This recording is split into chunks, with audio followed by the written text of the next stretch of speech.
Bon dia a tothom. Soc el Bernat Romagosa, de Sant Feliu de Llobregat. Em tocava presentar-los a mi, Sí, vale, perdó. Però, com que ja ho ha fet el Toni...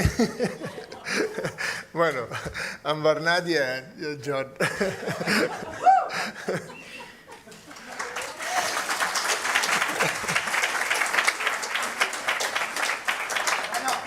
Jo presento en Josep Fernández, que és un jubilat. No, I'm going first. He was supposed to introduce us, apparently.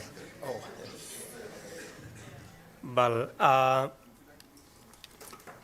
Ahir parlàvem de què volíem explicar-vos avui i ens vam adonar que acostumem a pecar d'una cosa que és que ens agrada molt ensenyar les últimes novetats, ens agrada molt ensenyar les últimes meravelles, no? I acostumem a oblidar-nos que hi ha molta gent que no ha vist els nostres projectes des del principi. I vam pensar que seria interessant fer una reintroducció a Microblogs per a aquella gent que no el conegui i també una, diguem-li, justificació, si voleu, de per què Microblogs és diferent d'altres llenguatges. D'altres llenguatges que d'aspecte poden semblar similars. Llavors, la pregunta que rebem moltes vegades és bueno, sí, és un altre llenguatge de blocs, no? I ahir parlàvem de com absurda, no? De vegades aquesta afirmació és com si quan va néixer Python la gent hagués dit sí, és un altre llenguatge de text, no? Com dient la presentació del llenguatge, el seu aspecte és el que el defineix, no? Llavors ens agrada explicar què hi ha darrere d'aquests blocs. No tots els llenguatges de blocs són iguals, igual que no tots els llenguatges textuals són iguals. La diferència no està en com el presentes, sinó en quines són les seves capacitats, quines són les seves particularitats. En el cas de Microblogs, no és un altre llenguatge de blocs. És un altre llenguatge què? És un altre llenguatge interactiu. Deixeu-me que us expliqui què vol dir això d'interactiu.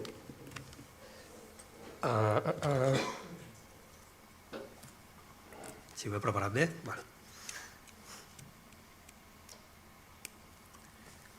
Per què és important que sigui un llenguatge interactiu? Un llenguatge interactiu és un llenguatge que respon instantàniament als nostres canvis. És un llenguatge que no necessita compilació. És un llenguatge que s'està interpretant constantment. Un llenguatge en què podem canviar qualsevol valor i veure el resultat d'aquest canvi instantàniament. No hem d'esperar que els canvis es propaguin, es compilin, pugin a la placa o cap d'aquestes coses. És un llenguatge que respon instantàniament. Per què és important això? Pot semblar una tonteria. Així és com treballem en Microblogs. Treballem en directe. No planifiquem el programa primer i després busquem la manera d'implementar-lo. Treballem en directe. L'entorn és el nostre entorn d'experimentació. A l'hora que construeixes el programa vas experimentant. Anem a comprovar si això ho he fet bé.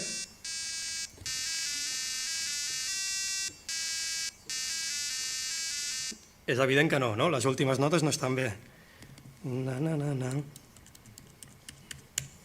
Seria així?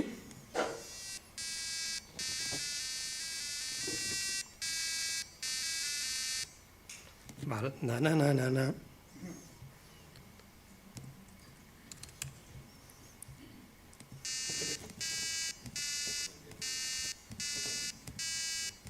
Val. Veieu la idea, no? La idea és fer servir el propi entorn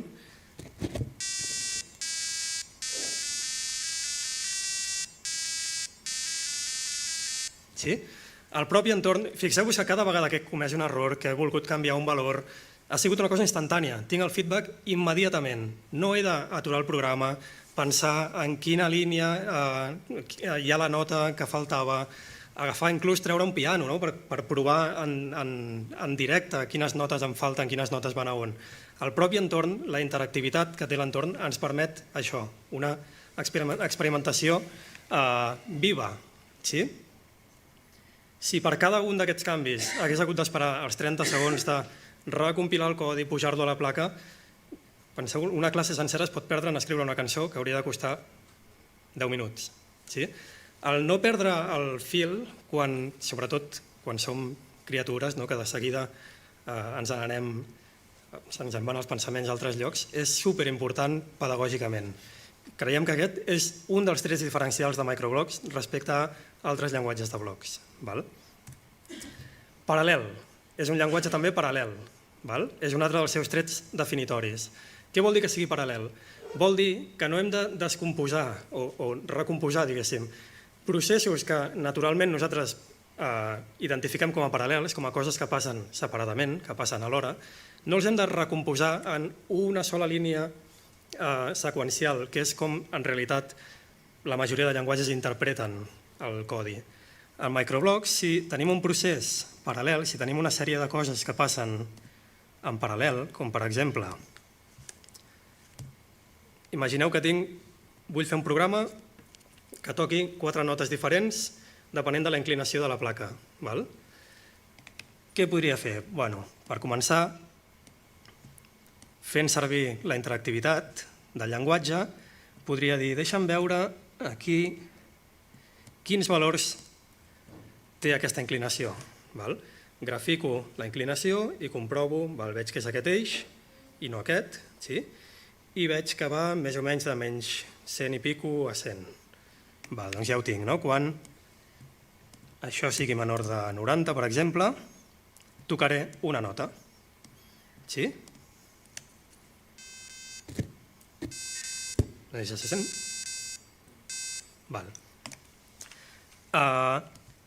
No cal que pensi ara que he resolt aquest problema, sé que resoldre els altres 3 problemes és el mateix. Són 3 problemes paral·lels, no formen part d'una seqüència, són 4 coses que passen separadament. Jo puc tenir la placa així, la puc tenir així, la puc tenir així o la puc tenir així. Són 4 condicions separades. En un llenguatge paral·lel podem, aquesta manera de pensar bidimensional que tenim, espaial, la podem també plasmar en el llenguatge. De manera que direm, si la inclinació és més gran de 90, tocarem una altra nota. Si la inclinació en l'altre eix és menor de menys 90, tocarem una altra nota. I si la inclinació en un altre eix és major de 90, tocarem una altra nota.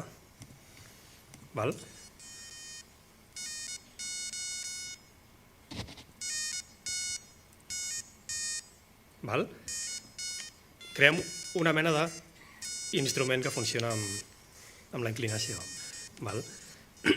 Altre cop, la idea és fer servir aquesta interactivitat per explorar en viu, no planificar les coses, no estar forçats a planificar les coses com faríem si estiguéssim construint un pont, on no pots anar experimentant i si cau el tornes a fer. Aquí és un entorn on podem jugar. Quina és l'altra característica essencial de microblocs? És que és un llenguatge portable. De la mateixa manera que hem vist, que hem construït aquests programes per aquesta placa, els podríem haver construït per, i ho estic fent a l'atzar, per aquesta altra placa. Fixeu-vos que no he canviat absolutament res del codi i la cosa segueix funcionant.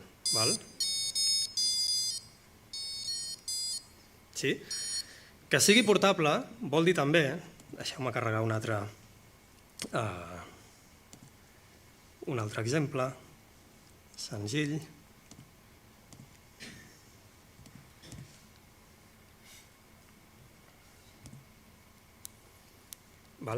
Que sigui portable vol dir també, no sé si es veu gaire bé.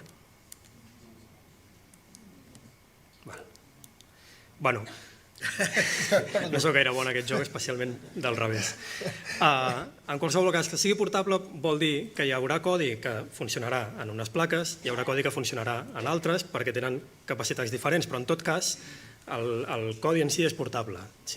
Si les plaques tenen capacitats compatibles, el codi funcionarà exactament igual als 2 llocs. No he de tornar a pensar el meu codi per una placa que tingui capacitats similars, igual que no ho he de fer amb l'ordinador.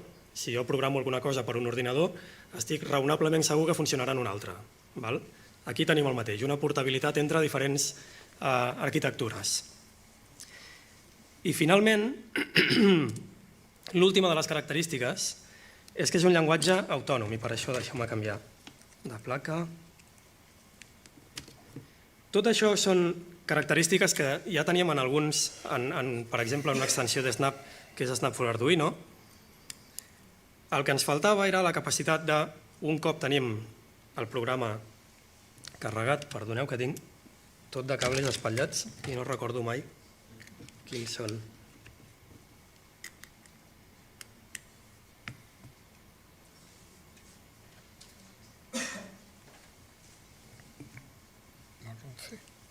Ara.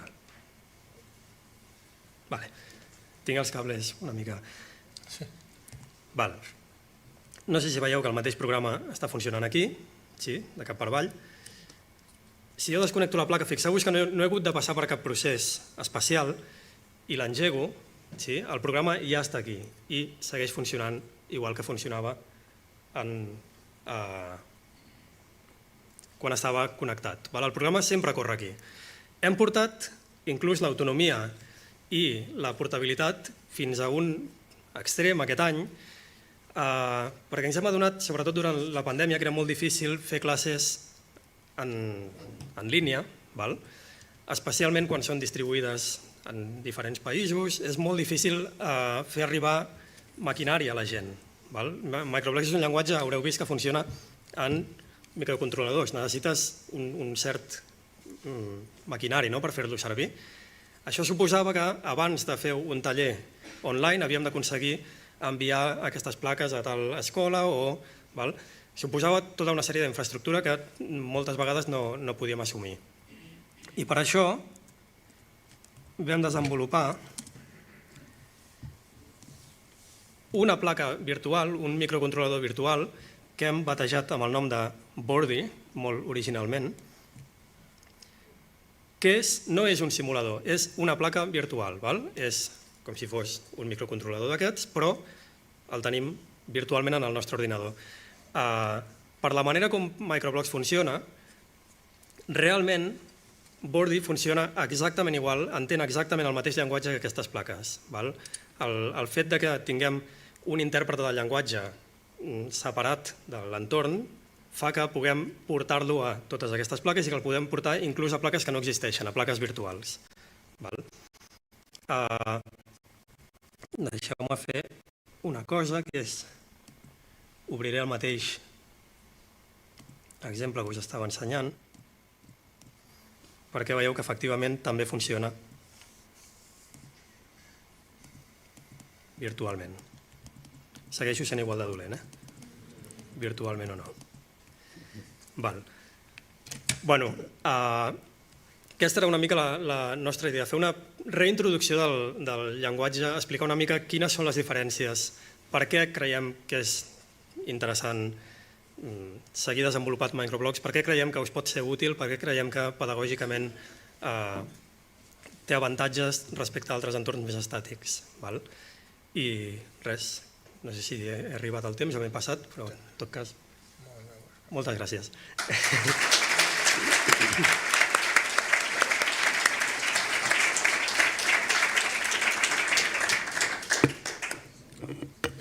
It's your turn, right? Yeah.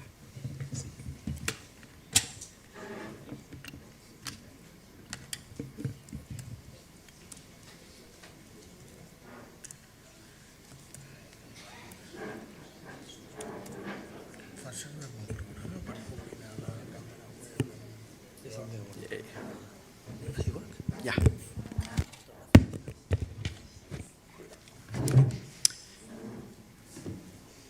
Hola.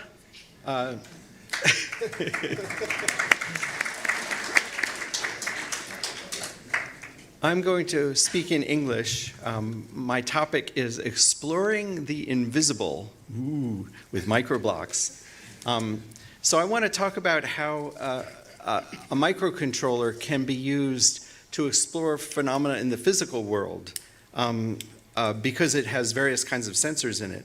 So the first sensor I'm going to look at is something called the acceleration. So there's an invisible force all around us we call gravity. And actually what we feel as gravity is really two forces. There's gravity pulling us down, and then there's the ground, the earth, pushing back up. So we're being squeezed between the Earth. We can't go down through the Earth, and gravity is pulling us, so that we're being kind of squeezed. When they talk about zero gravity, the sensation of zero gravity, that's when you take the Earth away and you can fall, you can accelerate as fast as gravity wants to pull you down. So that's called zero gravity. But let's first just look at regular acceleration. So if I just click this block, I see that I'm getting numbers around 100. What I'd like to do is I'd like to sort of see how those change over time. So I'm going to say I'm going to graph those, and I'm going to do that forever. So I'll start that running, and then I'll open my graph tool, and I see that it's pretty steady at 100. Now if I drop it for a moment, you see that the sensation of g-forces went down a little bit, and if I go up, it goes up a little bit, but then as soon as I stop, there's the opposite acceleration. What I'd like to do is actually see if I can simulate or actually make this microcontroller experience 0G. So what I've got here is a little program, and let me get this on the screen so you can see it. So let me start this program running first, okay? So when I press this button,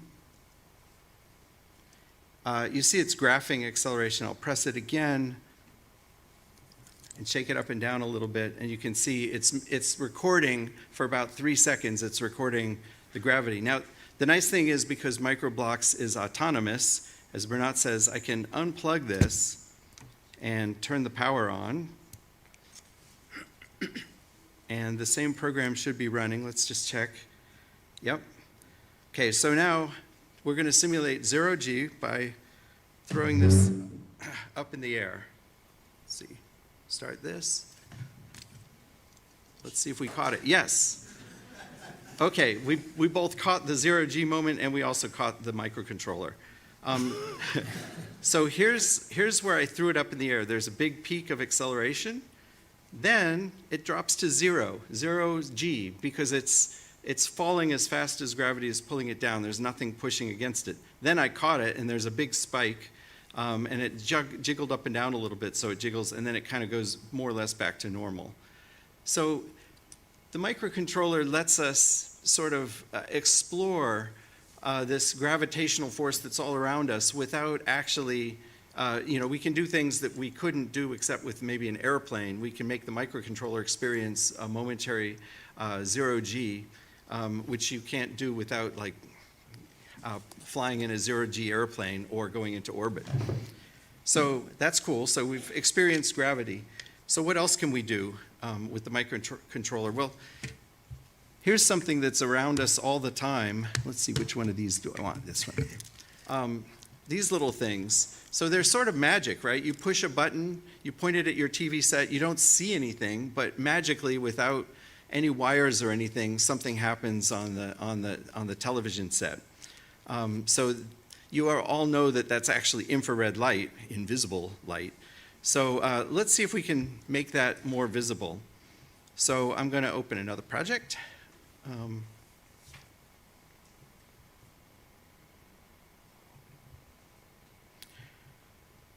And actually, when I say visible, I mean something that we can sense. So the first thing I'm actually going to do is make this audible. Let's see, where's my board?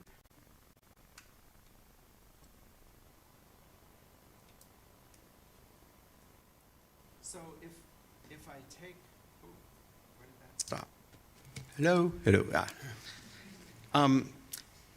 So the infrared is being read on pin 35. I just happened to check that last night.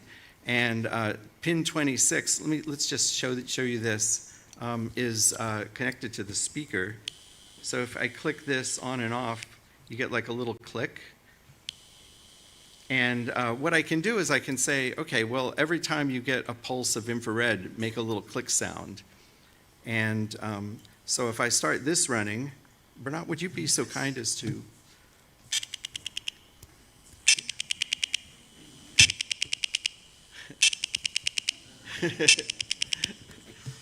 And I have a couple of other ones here that I just grabbed. I don't know if these will do anything. Similar sound.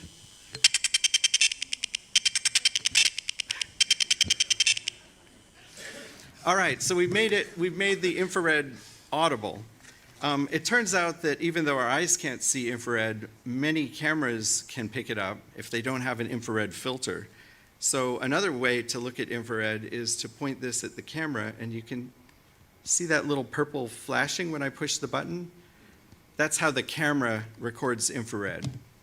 But I'm kind of interested in learning more about, like, there's that kind of weird sound, clicky, almost a note kind of sound. What I'd like to do is actually capture that. And so what I'm going to do is I have two functions here. Yeah, that would be great. I have this one that says capture IR. So I'm going to run that, and it's going to sort of stay lit until he. Okay, so what that did, and I can show you this function. What that did was it created a list, and it actually waited until the beginning of the signal, and then it collected 800 samples of the pin 35, the IR sensor pin, waiting a certain amount of time between each one, and now what I can do is I can graph that data, and you can actually see. This is how the information is encoded. It's a series of pulses, and some of them are wide and some of them are narrow. So I forget how it works. The narrow ones are zeros and the wide ones are ones. And that sequence of pulses is how it sends a particular code to your television set. We also have a library that can record IR. And if I take this block, it can decode those signals. So if I click this, now it's telling me, Bernard's clicked a different button. As he clicks different buttons, the code is changing, but the device number is determined by that. One of these might actually work. That's the one that's not the right protocol. Try another one.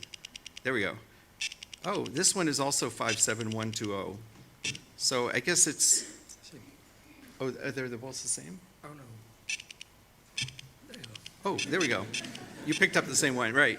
So typically manufacturers, they encode a device number and then their own code. So if you use the wrong remote on your television, it doesn't understand it because it has a different device number, but it might actually have the same codes. So this sort of helps us understand how this technology that we use all the time actually works. All right, so the third thing I actually want to explore is my own body. So I'm going to, I have a special, you probably noticed this thing hanging here. This is a sensor. It's an optical sensor that can sort of measure the reflected light from the tip of my finger. And it's using infrared light, which goes through the skin, and it reflects off the blood that's flowing in my fingertip. And depending on how much oxygen is in that blood, it reflects more or less infrared light. So I'm going to go ahead and start this program running, and this is graphing the my heartbeat, except that I'm not touching the sensor.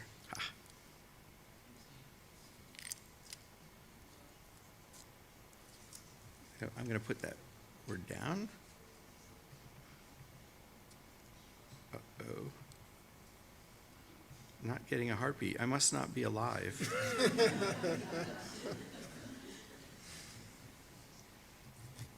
Oh, sorry, some wires came disconnected.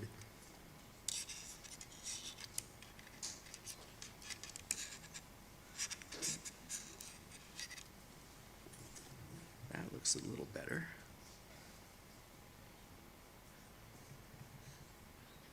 Oh. They came disconnected, and I think I put them in the wrong, backwards. Fortunately, only 2 of them came disconnected, so let's try.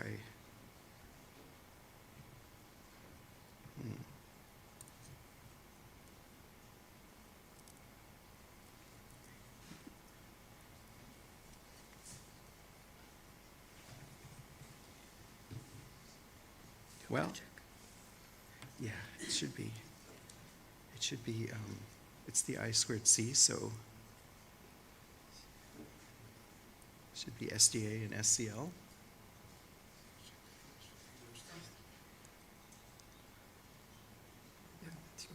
Correct. All right, let's just start the program again. Wouldn't be a real demo if it worked the first time.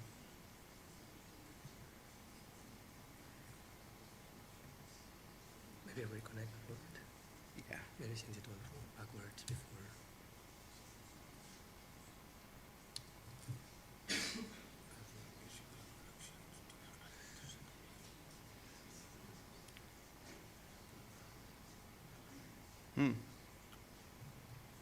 All right, I think that maybe this demo is not going to work. I'm going to let Josep go, and I'll try to debug it. Maybe if there's enough time, I can come back to it.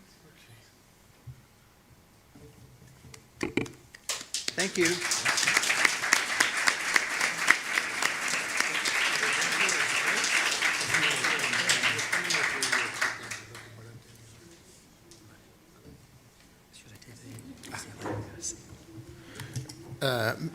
Bé, jo només us volia explicar un parell de cosetes en relació també al que abans ha comentat el senyor Cuevas de la dotació dels equipaments aquests del catàleg d'equipaments de robòtica i d'electrònica. Que sapigueu que a Microblocks disposem de, entre altres coses que han explicat, de la possibilitat de carregar llibreries. Les llibreries són conjunts de blocs específics per a un cert tipus de dispositius. I d'aquests catàlegs que apareixen al catàleg, aquí en tinc 3. Una és aquesta placa d'aquí, que és una SP32, que es programa, com ha explicat abans en Bernat, que hi ha moltes plaques que es poden connectar i programar-les amb elles en aquest entorn. Una d'elles és aquesta estarà disponible en el catàleg per triar-la. I a més, aquestes plaques, com sabeu, les podem connectar a unes shields que tenen una sèrie de dispositius aquí situats i fixes. De manera que aquest tipus de plaques ens ajuden moltes vegades a començar a fer projectes perquè sabem tot on està situat i no podem canviar les coses al seu lloc i per tant si nosaltres podem identificar el LED blau, posant-li el LED blau, el LED vermell i la mainada pot començar a programar d'una manera molt més fàcil sense haver de saber on està connectat cada cosa, simplement les identifiquem. Llavors, una d'aquestes llibreries la va fer l'any passat la Cathy Jory, que aquest any no ha pogut venir per diferents raons, que és aquesta de la TDR Steam. Bé, i aquí veieu que tenim... Espera, que ho posaré en català. Podem traduir. Si jo clico aquí, diu sona el bronzidor, d'acord? O si jo puc encendre el LED de color blau, no està traduïda aquesta llibreria, ho farem. O el puc apagar, d'acord? M'és igual on està situat. Jo ja vaig directament a l'acció que vull fer. O, no sé, o un color, qualsevol color de la paleta li podem assignar amb aquest LED d'aquí, de l'RGB d'aquí baix, d'acord? Aquests són els blocs bàsics que són específics per a aquesta placa. I també tenim una altra llibreria que estem desenvolupant ara actualment, que és específica per aquesta altra placa d'aquí que va associada amb un robot, un 3D bot, que és aquesta placa que es diu Imaginar. Aquesta placa, a diferència de l'anterior, ens permet controlar motors, servomotors, aquest aparell d'aquí, que és per mesurar la distància, i aquí tenim els blocs específics per tot això. Li podem preguntar a quina distància, ara no la tinc connectada, però li podríem preguntar a quina distància està un objecte, quina temperatura m'està mesurant, a veure si funciona.